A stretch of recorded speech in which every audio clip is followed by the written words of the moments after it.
The Occupy Wall Street movement is nearing the completion of its third month. Our guest tonight has been with them since day 9.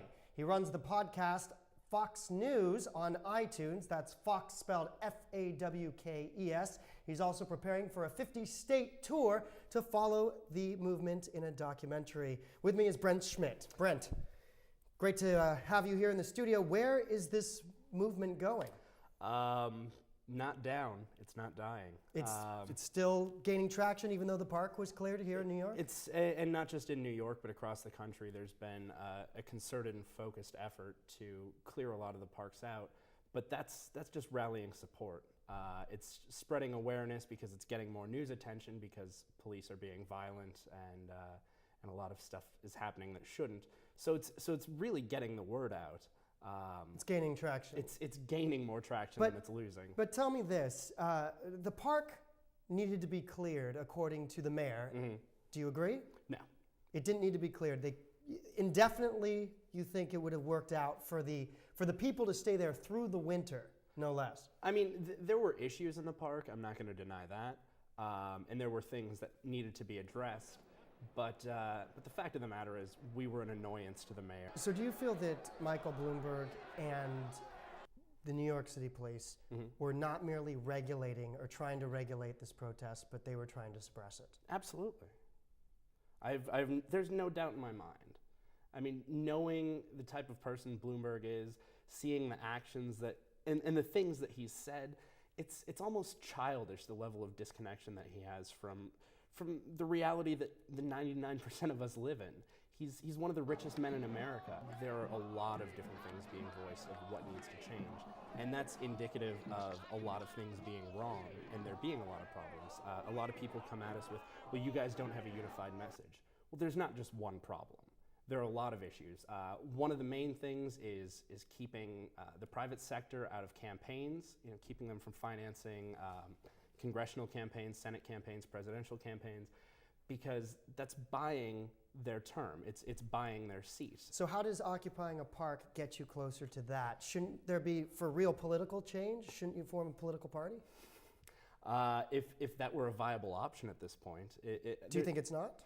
I mean, I think awareness needs to be spread before anything like that happens, and I think that's absolutely what the Occupy movement has been doing. It's been spreading the word that there are problems beyond what most people are aware of, and people are being let know that they're not alone in their suffering. So now, where is the Occupy movement? Where is Occupy Wall Street if you're not in Zuccotti Park near Wall Street? It's everywhere. It's not going away. I mean, the fact of the matter is, Zuccotti is still important. It's still a symbol of the movement because that's where things really started. But the fact of the matter is, it's an idea now. It's beyond a tangible thing. So it's not just in the park, it's spread. And there are people helping out in a lot of ways that aren't in the park. People spreading the message, that's the big thing. Just talking about it, making people aware of what's actually going on. And I mean, it's not in a physical location. It's in people's minds now. It's in people's hearts. So it's an idea, it's a movement, yeah. But it's a leaderless resistance. That's according to the Occupy Wall Street website. Mm-hmm. And with a leaderless movement like this, isn't there some room for, distraction, for people getting off point? It's about individual freedom and people acting for what they think is in their own best interest. And as far as you're making a documentary, you're podcasting, do you feel that your freedom of speech is stifled, or that you're able to say what you want when you want to?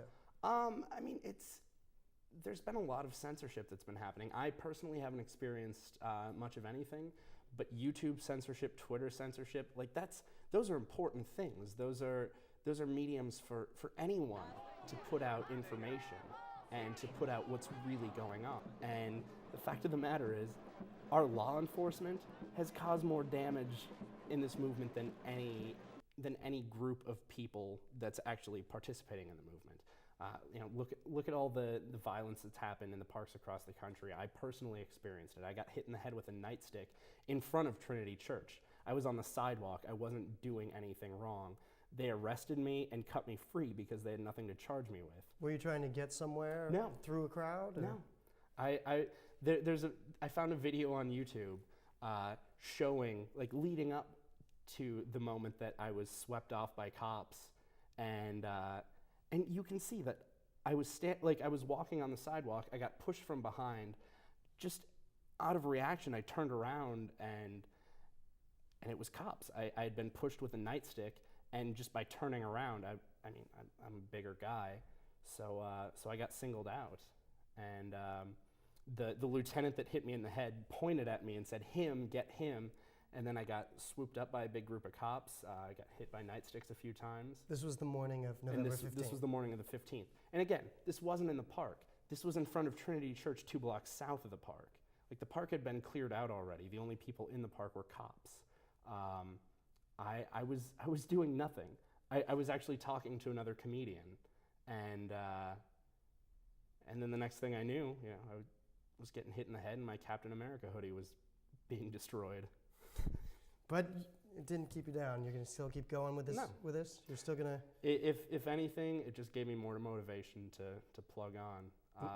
They want to scare us. They're doing these things to try to deter people from participating. But the fact of the matter is, it's just given me more motivation. I mean, a blow to the head, that's pretty serious, but I'm not going to stop, because giving in is what they want, and we can't do that. This is a huge thing. Stuff needs to change, and people need to participate. Well, it sounds like you and a whole bunch of other people across the country will. I hope even more people do. All right. Thanks for joining us, Brent Schmidt. Thank you very much for having me, Kenji. Thank you for being here. Bridges News will continue to follow events in your community. Here's a couple of things happening locally.